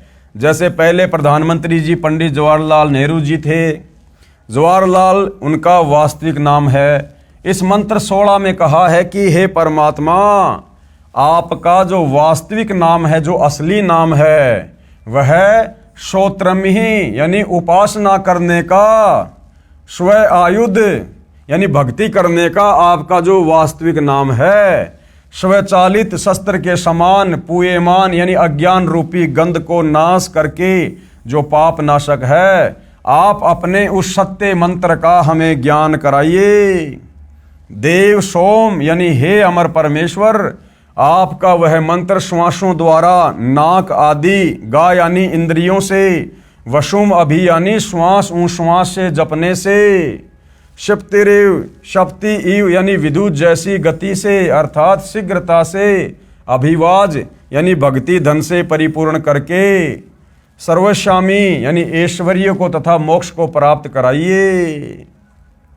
प्रिय पाठकों से निवेदन है कि इस ऋग्वेद मंडल 9 सूक्त 96 मंत्र 16 के अनुवाद में बहुत सी गलतियां थी जो शुद्ध कर दी गई हैं। प्रमाण के लिए मूल पाठ में अभिवाज शब्द है, इसका अनुवाद नहीं किया गया। इसके स्थान पर अभिगमे शब्द का अर्थ जोड़ा है जो मूल पाठ में नहीं है। विवेचन, ऋग्वेद मंडल 9 सूक्त 96 मंत्र 17 के अनुवाद में भी बहुत सी गलतियां हैं जो आर्य समाजियों द्वारा अनुवादित है। अब शुद्ध करके लिखता हूं। अब गुरुदेव शुद्ध करके लिख रहे हैं। जैसा कि पूर्वोक्त ऋग्वेद मंडल 9 सूक्त 86 तथा 82 के मंत्रों में प्रमाण है कि परमात्मा अपने शाश्वत स्थान से जो धूल लोक के तीसरे स्थान पर विराजमान है, वहां से चलकर पृथ्वी पर जानबूझकर किसी खास उद्देश्य से प्रकट होता है। परमात्मा सर्व ब्रह्मांडों में बसे प्राणियों की परवरिश 3 स्थिति में करते हैं। पहली स्थिति क्या है? परमात्मा ऊपर सत्यलोक अर्थात अविनाशी धाम में सिंहासन तख्त पर बैठकर सर्व ब्रह्मांडों का संचालन करते हैं। दूसरी स्थिति क्या है? जब चाहे साधु संत के रूप में अपने शरीर का तेज सरल करके अच्छी आत्माओं को मिलते हैं। और तीसरा, प्रत्येक युग में किसी जलाशय में खिले कमल के फूल पर नवजात शिशु का रूप बनाकर प्रकट होते हैं और वहां से निसंतान दंपत्ति अपने घर ले जाते हैं। बचपन से ही वह परमात्मा अपना वास्तविक भक्ति ज्ञान, जिसे तत्व ज्ञान भी कहते हैं, चौपाइयों, दोहों, साखियों व कविताओं के रूप में सुनाते हैं। जैसे सन 1398 विक्रमी संवत 1455 में परमात्मा अपने निज स्थान से चलकर भारतवर्ष के काशी शहर के बाहर लहर तारा नामक जलाशय में कमल के फूल पर शिशु रूप धारकर प्रकट हुए थे। वहां से नीरू नीमा जुलाहा दंपत्ति अपने घर ले गए थे। धीरे धीरे परमात्मा बड़े हुए और कबीर वाणी बोलकर ज्ञान सुनाया करते थे। इसका प्रमाण ऋग्वेद मंडल 9 सूक्त 1 मंत्र 9 में है, जो आर्य समाज के आचार्यों द्वारा अनुवादित है। उसमें भी कुछ गलती है, अधिक नहीं है। कृपया पढ़ें, यह ऋग्वेद मंडल 9 सूक्त 1 मंत्र 9 की फोटोकॉपी संस्कृत में श्लोक आप जियों के सामने है, पढ़ सकते हैं। हम सीधा इसके विवेचन पर चलते हैं। विवेचन, यह फोटोकॉपी ऋग्वेद मंडल 9 सूक्त 1 मंत्र 9 की है।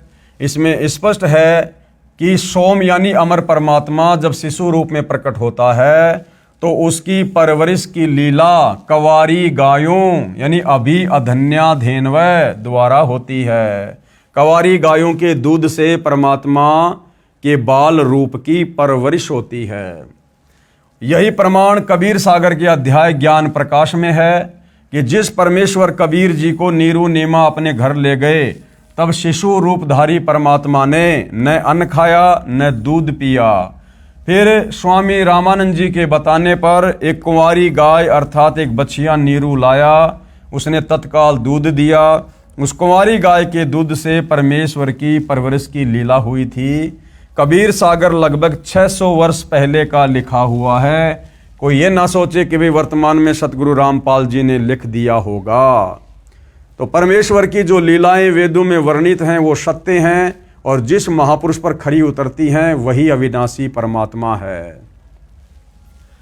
ऋग्वेद मंडल 9 सूक्त 1 मंत्र 9 के अनुवाद में कुछ गलती की है। जैसे अभी अधन्या का अर्थ अहिंसनीय कर दिया, जो गलत है। हरियाणा प्रांत के जिला रोहतक में गांव धनाना में लेखक का जन्म हुआ, यानी सतगुरु रामपाल जी का प्राकाट्य हुआ, जो वर्तमान में जिला सोनीपत में है। इस क्षेत्र में जिस गाय ने गर्भ धारण न किया हो तो कहते हैं कि यह धनाई नहीं है, यह बिना धनाई है। यह अपभ्रंश शब्द है। एक गाय के लिए अधनी शब्द है, बहुवचन के लिए अधन्या शब्द है। अधन्या का अर्थ है बिना धनाई गोवें, तथा अभी अधन्या का अर्थ है पूर्ण रूप से बिना धनाई अर्थात कुंवारी गायें अर्थात बछियां। अब ऋग्वेद मंडल 9 सूक्त 96 मंत्र 17 का शुद्ध अनुवाद करता हूं। केवल हिंदी। शिशुम जज्ञानम हरियंतम अर्थात परमेश्वर जानबूझकर तत्व ज्ञान बताने के उद्देश्य से शिशु रूप में प्रकट होता है। उनके ज्ञान को सुनकर मरुतो गणेन यानी भक्तों का बहुत बड़ा समूह उस परमात्मा का अनुयायी बन जाता है। मर्जंती शुभयंती वहीन अर्थात वह ज्ञान बुद्धिजीवी लोगों को समझ आता है। वे उस परमेश्वर की स्तुति भक्ति तत्व ज्ञान के आधार से करते हैं। वह भक्ति वहीन यानी शीघ्र लाभ देने वाली होती है।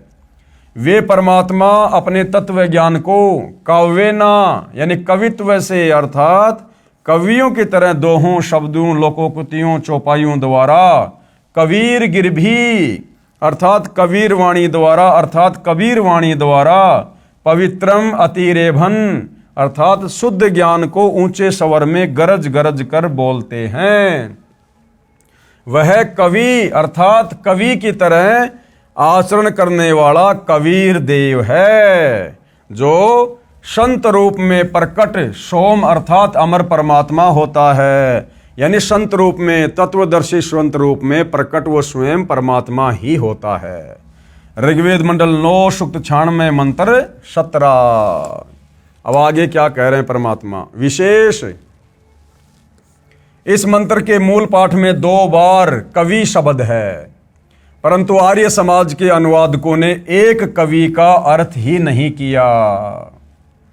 विवेचन ऋग्वेद मंडल 9 सूक्त 96 मंत्र 18 पर विवेचन करते हैं। इसके अनुवाद में भी बहुत सी गलतियां हैं, हम संस्कृत भी समझ सकते हैं। विवेचन करता हूं तथा यथार्थ अनुवाद व भावार्थ स्पष्ट करता हूं। मंत्र 17 में कहा है कि ऋषि या संत रूप में प्रकट होकर परमात्मा अमृतवाणी अपने मुख कमल से बोलता है और उस ज्ञान को समझकर अनेकों अनुयायियों का समूह बन जाता है। जो वाणी परमात्मा तत्व ज्ञान की सुनाता है वे ऋषि करत यानी ऋषि रूप में प्रकट परमात्मा करत सहस्त्रनीथ अर्थात हजारों वाणियां अर्थात कबीर वाणियां ऋषि मना यानी ऋषि स्वभाव वाले भक्तों के लिए सवर्षा यानी आनंददायक होती हैं। कवि नाम पदवी कवित्व से दोहों चौपाइयों में वाणी बोलने के कारण वह परमात्मा कवियों में से एक प्रसिद्ध कवि की पदवी भी प्राप्त करता है। वह सोम यानी अमर परमात्मा शिशासन यानी सबकी पालन की इच्छा करता हुआ प्रथम स्थिति में महिष यानी बड़ी पृथ्वी अर्थात ऊपर के लोकों में तृतीयम धाम अर्थात तीसरे धाम अर्थात सतलोक के तीसरे पृष्ठ पर अनुराजती यानी तेजोमय शरीर युक्त स्तूप यानी गुंबज में विराजम यानी विराजमान है, वहां बैठा है। और यही प्रमाण ऋग्वेद मंडल 9 सूक्त 54 मंत्र 3 में है कि परमात्मा सभी लोकों के ऊपर के लोक में विराजमान है।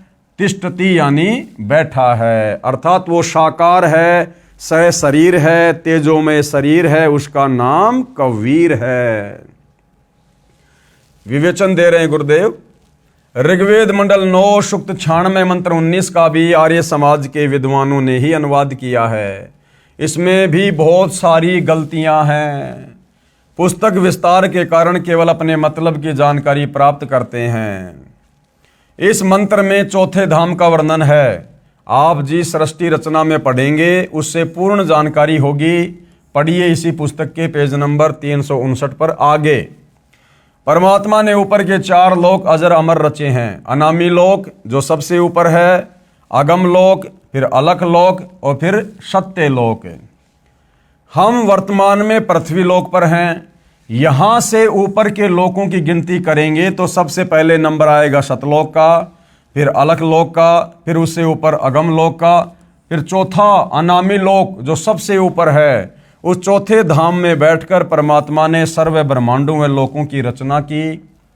शेष रचना सतलोक में बैठकर की थी। आर्य समाज के अनुवादकों ने तुरिया परमात्मा अर्थात चौथे परमात्मा का वर्णन किया है। ये चौथा धाम है। उसमें मूल पाठ मंत्र 19 का भावार्थ है कि तत्वदर्शी संत चौथे धाम तथा चौथे परमात्मा का विभक्त यानी भिन्न भिन्न वर्णन करता है। पाठक जन कृपया पढ़ें सृष्टि रचना इसी पुस्तक के पेज नंबर 59 पर, जिससे आप जी को ज्ञान होगा कि लेखक यानी संत रामपाल जी ही वह तत्वदर्शी संत है जो तत्व ज्ञान से परिचित है। विवेचन। ऋग्वेद मंडल 9 सूक्त 96 मंत्र 20 का यथार्थ जानते हैं। इस मंत्र का अनुवाद महर्षि दयानंद के चेलों द्वारा किया गया है। इनका दृष्टिकोण ये रहा है कि परमात्मा निराकार है, क्योंकि महर्षि दयानंद जी ने ये बात दृढ़ की है कि परमात्मा निराकार है, इसलिए अनुवादक ने सीधे मंत्र का अनुवाद घुमा फिरा कर किया है। जैसे मंत्र 20 के मूल पाठ में लिखा है, ये संस्कृत में श्लोक आप जियों के सामने है और अनुवाद यहाँ किया जा रहा है कि मनुष्य जैसे सुंदर वस्त्र धारण करता है, ऐसे परमात्मा सुंदर शरीर धारण करके अत्यंत गति से चलता हुआ भक्ति धन के धनियों अर्थात पुण्य आत्माओं को प्राप्ति के लिए आता है। जैसे एक समुदाय को उसका सेनापति प्राप्त होता है, ऐसे वह परमात्मा संत व ऋषि रूप में प्रकट होता है तो उसके बहुत संख्या में अनुयायी बन जाते हैं और परमात्मा उनका गुरु रूप में मुखिया होता है। वह परमात्मा प्रथम ब्रह्मांड में प्राप्त होकर अर्थात आकर ऊंचे स्वर में सत्य ज्ञान उच्चारण करता हुआ पृथ्वी खंड में प्रविष्ट होता है, यानी पृथ्वी पर प्रकट होता है। भावार्थ। जैसे पूर्व में वेद मंत्रों में कहा है कि परमात्मा ऊपर के लोक में रहता है, वहां से गति करके पृथ्वी पर आता है और अपने रूप को अर्थात शरीर के तेज को सरल करके आता है। इस ऋग्वेद मंडल 9 सूक्त 96 मंत्र 20 में उसी की पुष्टि की है। कहा है कि परमात्मा ऐसे अन्य शरीर धारण करके पृथ्वी पर आता है, जैसे मनुष्य वस्त्र धारण करता है और धनानाम यानी दृढ़ भक्तों को, अच्छी पुण्यात्माओं को प्राप्त होता है, उनको वाणी उच्चारण करके तत्व ज्ञान सुनाता है। यानी वेदों में परमेश्वर की इस प्रकार से महिमा लिखी हुई है, जिस महिमा से आर्य समाज के प्रवर्तक दयानंद सरस्वती, उनके शिष्य और हमारे हिंदू धर्म के गुरुजन भी अपरिचित थे, जिस कारण से उन्होंने वेदों का अनुवाद करते समय अर्थों का अनर्थ कर डाला। आगे देखिए प्रमाण। ऋग्वेद मंडल नंबर 9 सूक्त 95 मंत्र 2 संस्कृत में श्लोक आप जियों के सामने है, देख सकते हैं। हम सीधे इसके अनुवाद पर चलेंगे। ऋग्वेद मंडल 9 सूक्त 95 मंत्र 2 का अनुवाद महर्षि दयानंद के चेलों ने किया है, जो बहुत ठीक किया है। क्या है इसका भावार्थ? है कि पूर्वोक्त परमात्मा अर्थात जिस परमात्मा के विषय में पहले वाले मंत्रों में ऊपर कहा है, वह अपना शरीर धारण करके सत्य भक्ति का मार्ग अर्थात यथार्थ आध्यात्मिक ज्ञान अपनी अमृत वाणी अर्थात वाणी द्वारा मुक्ति मार्ग की प्रेरणा करता है। वह मंत्र ऐसा है जैसे नाविक नौका में बैठा कर पार कर देता है, ऐसे ही परमात्मा सत्य भक्ति मार्ग रूपी नौका के द्वारा भगत को संसार रूपी दरिया से पार करता है। वह सब देवों का देव अर्थात सब प्रभुओं का प्रभु परमेश्वर वाणी रूपी ज्ञान यज्ञ के लिए गुप्त नामों का आविष्कार करता है, यानी भक्ति के गुप्त मंत्रों का आविष्कार भी वो परमात्मा संत रूप में आकर खुद ही करता है। अर्थात जैसे गीता अध्याय 17 श्लोक 23 में ओम तत् सत, इसमें तत् तथा सत ये गुप्त हैं जो उसी परमेश्वर ने मुझे यानी संत रामपाल जी को बताए हैं, उनसे ही पूर्ण मोक्ष संभव है। सूक्ष्म वेद में परमेश्वर ने कहा है, सूक्ष्म वेद यानी 5वां वेद कबीर वाणी, कि सोहम शब्द हम जग में लाए और सार शब्द हम गुप्त छिपाए। सोहम शब्द परमात्मा कहते हैं कि हम ही जग में यानी संसार में लेकर आए थे। कबीर परमेश्वर जी से पहले किसी भी धर्म के धर्मशास्त्र में सोहम शब्द आपको देखने सुनने को नहीं मिलेगा। और जो सार शब्द है उस परमात्मा का वास्तविक मुक्ति मंत्र है, कहते हैं वो तो हमने गुप्त छुपा रखा है, वो तो हम उसी को देंगे जिसको सतलोक लेकर जाना होगा। सोहम शब्द हम जग में लाए, सार शब्द हम गुप्त छिपाए। भावार्थ, परमेश्वर ने स्वयं सोहम शब्द भक्ति के लिए बताया है। यह सोहम मंत्र किसी भी प्राचीन ग्रंथ वेद, गीता, कुरान, पुराण तथा बाइबल में नहीं है। फिर सूक्ष्म वेद में कहा है कि भाई सोहम ऊपर और है सत सुकृत एक नाम, कि सोहम के ऊपर फिर एक मंत्र और है जिसको सत कहा जाता है। और सब हंसों का जहां वास है बस्ती है बिनठाम। भावार्थ, सोहम नाम तो परमात्मा ने प्रकट कर दिया, आविष्कार कर दिया, परंतु सार शब्द को गुप्त रखा था, और वो सार शब्द अब सतगुरु रामपाल जी ने प्रकट किया है और अपनी योग्य भगतात्माओं को देंगे। अर्थात वेदों में जो लिखा है कि वो परमात्मा संत रूप में आकर स्वयं ही भक्ति के मंत्रों का आविष्कार करता है, तो ये परमात्मा चारों युगों में आते हैं। तो सोहम मंत्र तो परमेश्वर जी ने पहले आके प्रकट कर दिया।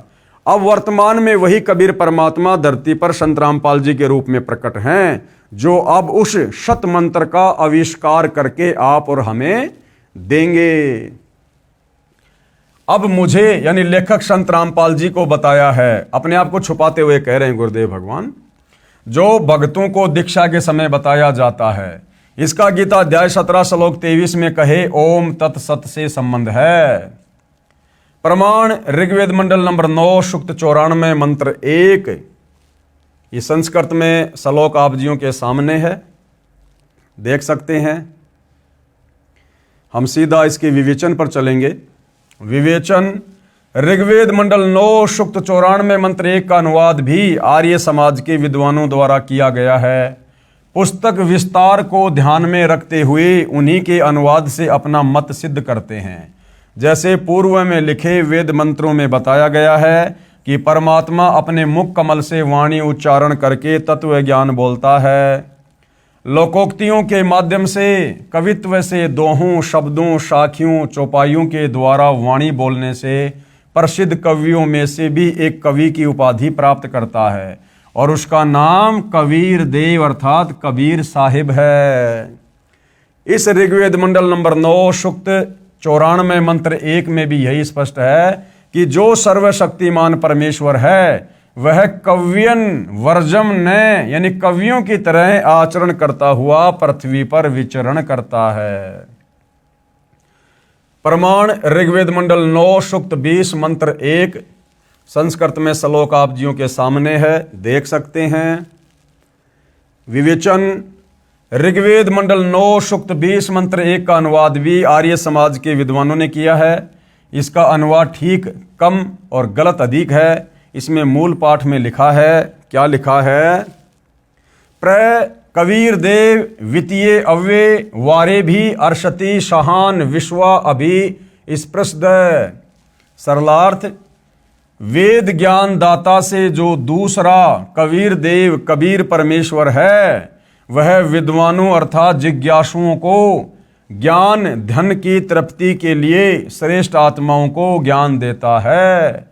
वह अविनाशी है, रक्षक है, सहनशील, तत्व ज्ञानहीन सर्व दुष्टों को अध्यात्म ज्ञान की कृपया यानी स्पर्धा अर्थात ज्ञान गोष्ठी रूपी वाक युद्ध में पूर्ण रूप से तिरस्कृत करता है, उनको फिट्टे मुंह कर देता है। और भाइयों और बहनों, आज निसंदेह पूरे विश्व में सतगुरु रामपाल जी ने आध्यात्मिक ज्ञान चर्चा के लिए देश के बड़े बड़े ऋषियों को, महर्षियों को, और सन 2009 में देश के चारों शंकराचार्यों को भी सप्रेम आमंत्रित किया था सतलोक आश्रम बरवाला में कि भाई आप भी संत हो, मैं भी संत हूं, और संतों का काम होता है समाज को अध्यात्म में सही दिशा देना। तो हम सब मिलकर गोष्ठी करते हैं, ज्ञान चर्चा करते हैं, और जनता स्वयं फैसला कर लेगी, क्योंकि जनता शिक्षित है। अपनी आंखों से प्रमाण देखकर, शब्द कोश से शब्दों का अर्थ देखकर जनता स्वयं निर्णय कर लेगी कि वर्तमान में शास्त्र अनुकूल साधना पृथ्वी पर किस संत के पास में है। लेकिन भाइयों और बहनों, कोई भी साधु महात्मा ऋषि आचार्य सतगुरु रामपाल जी से ज्ञान चर्चा के लिए नहीं आए, क्योंकि वो सब उनके सत्संग सुनते हैं, उनके द्वारा लिखित पुस्तकें पढ़ते हैं, और उनको अच्छे से पता है कि धरती पर अगर किसी के पास में वेद अनुकूल ज्ञान है, सत भक्ति साधना है, तो सतगुरु रामपाल जी के पास है। यदि हम वहाँ जाएंगे, हम फिट्टे मुंह हो जाएंगे, वहाँ हमारी करारी हार होगी और फिर हमारे शिष्य संत रामपाल जी के पास चले जाएंगे। फिर हमारे धार्मिक धंधे का क्या होगा, हमारी रोजी रोटी का क्या होगा।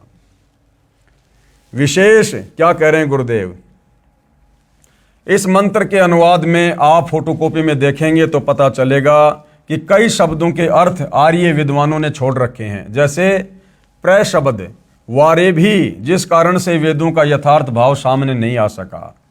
मेरे अनुवाद से स्पष्ट है कि वह परमात्मा अच्छी आत्माओं, दृढ़ भक्तों को ज्ञान देता है। उस परमात्मा का नाम भी लिखा है कबीर देव, हम कबीर परमेश्वर कहते हैं। प्रमाण ऋग्वेद मंडल नंबर 9 सूक्त 54 मंत्र 3 संस्कृत में श्लोक आप जियों के सामने है। अये विश्वानी तिष्ठति पुनानो भुवनो परि सोमो देवन सूर्य है।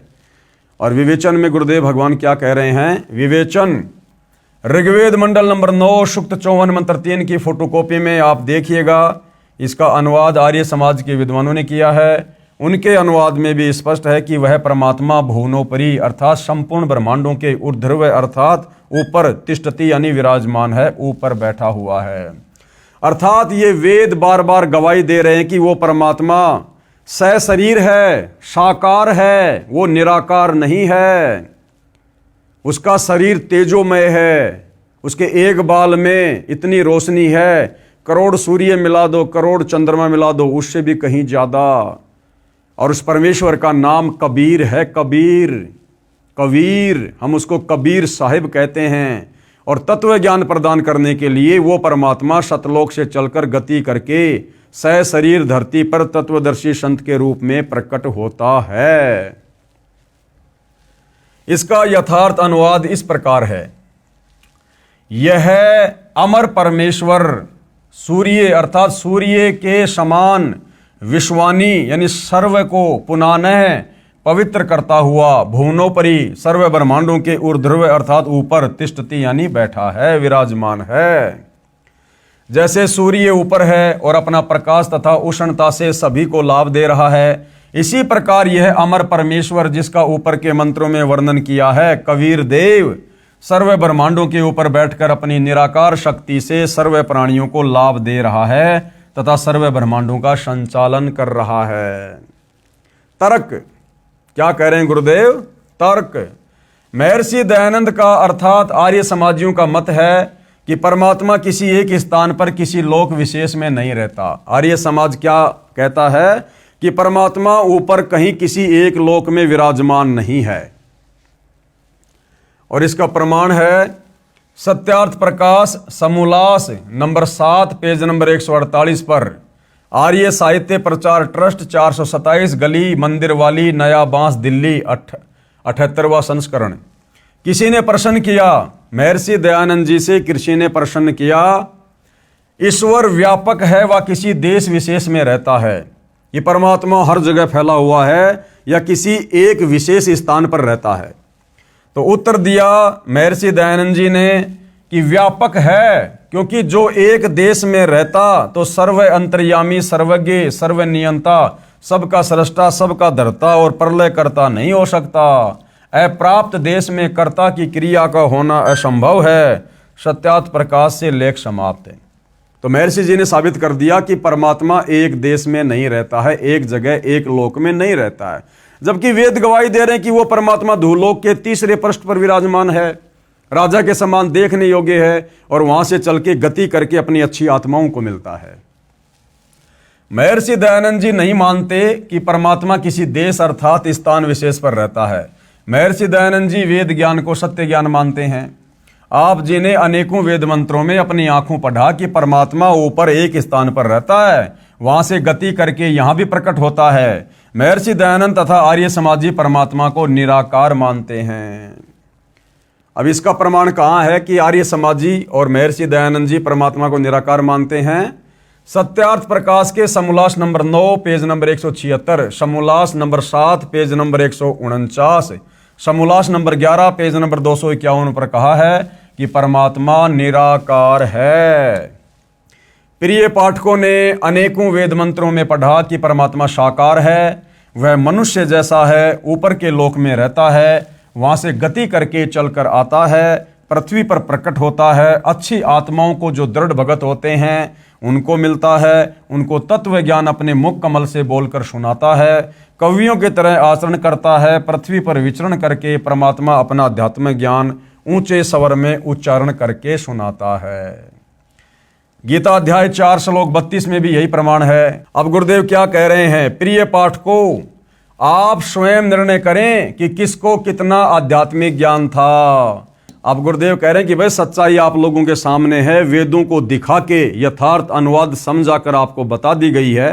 और जिन हमारे पहले के विद्वानों ने, जैसे आर्य समाजियों ने वेदों के ज्ञान को अच्छे से ना समझकर परमात्मा को निराकार साबित कर रखा है, जबकि परमात्मा साकार है, सशरीर है, तेजोमय शरीर है, राजा के समान देखने योग्य है और सतलोक के तीसरे भाग पर विराजमान है। वहाँ से गति करके सशरीर सतलोक से चलकर आता है, अच्छी आत्माओं को मिलता है, अपनी वाणी के द्वारा बोल बोल कर ज्ञान का प्रचार करता है।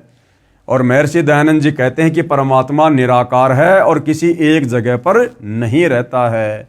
तो बताओ भाई, महर्षि दयानंद जी झूठे हैं या फिर ये वेद झूठे हैं? तो वेद तो झूठे हो नहीं सकते, हमारी आंखों के सामने हैं। तो झूठे कौन है? जो वेदों को समझ नहीं सके। अब गुरुदेव क्या कह रहे हैं कि प्रिय पाठकों, आप स्वयं निर्णय करें कि किसको कितना आध्यात्मिक ज्ञान था। विशेष आश्चर्य यह है कि वेद मंत्रों का अनुवाद भी महर्षि दयानंद जी तथा उनके चेलों आर्य समाजियों ने किया हुआ है, जिसमें उनके मत का विरोध है।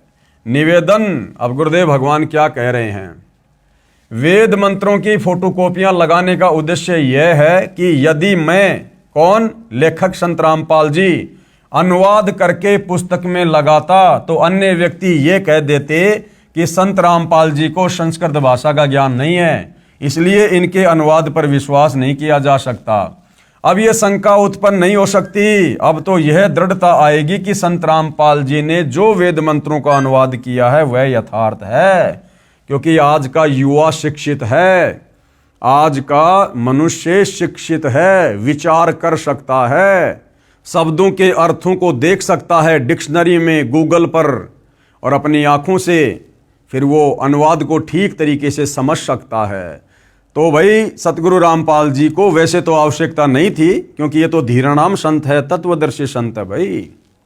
स्वयं पूर्ण ब्रह्म परमात्मा धरती पर प्रकट है मनुष्य के रूप में, लेकिन आप और हम अज्ञानियों को समझाने के लिए उन्होंने जो है वेद के श्लोकों की फोटोकॉपी को यहाँ लगाना पड़ा, ताकि हम विश्वास कर सके कि हाँ, सतगुरु रामपाल जी अपनी तरफ से नहीं बता रहे, बल्कि वही बता रहे हैं जो सारा सब कुछ यहाँ पर हमारे पूर्व के ऋषि मुनियों ने, साधु संतों ने और महर्षि दयानंद सरस्वती जैसे लोगों ने वेदों का अर्थ किया हुआ है, श्लोकों का अनुवाद किया हुआ है। अब भाई और बहनों, परमात्मा को जानने में, पहचानने में हमने तनिक भी देरी नहीं करनी चाहिए। ये मनुष्य जन्म परमात्मा ने हमें इसीलिए दिया भाई और बहनों, ताकि हम इसका भक्ति करके सदुपयोग कर सकें। अन्यथा भाई और बहनों, खाना पीना, बच्चे पैदा करना, सारा दिन दो रोजी रोटी के लिए भटकना भरमना, ये काम तो सभी कर रहे हैं, जानवर भी कर रहे हैं, जानवर भी यही करते हैं, वो भी बच्चे पैदा करते हैं। एक चिड़िया बाद में खाना खाएगी, पहले अपने बच्चे को लाके खिलाएगी। एक कुतिया के बच्चों को हम छेड़ेंगे, परेशान करेंगे, वो भी काटने को दौड़ेगी। मोह ममता बच्चों के प्रति उसमें भी है, और सारा दिन एक रोटी के टूक के लिए वो भी भटकती रहती है। इंसान भी सारा दिन तरह तरह के कार्य करता है रोजी रोटी के लिए, अंत में वो जानवर भी मर जाता है, इंसान भी मर जाता है।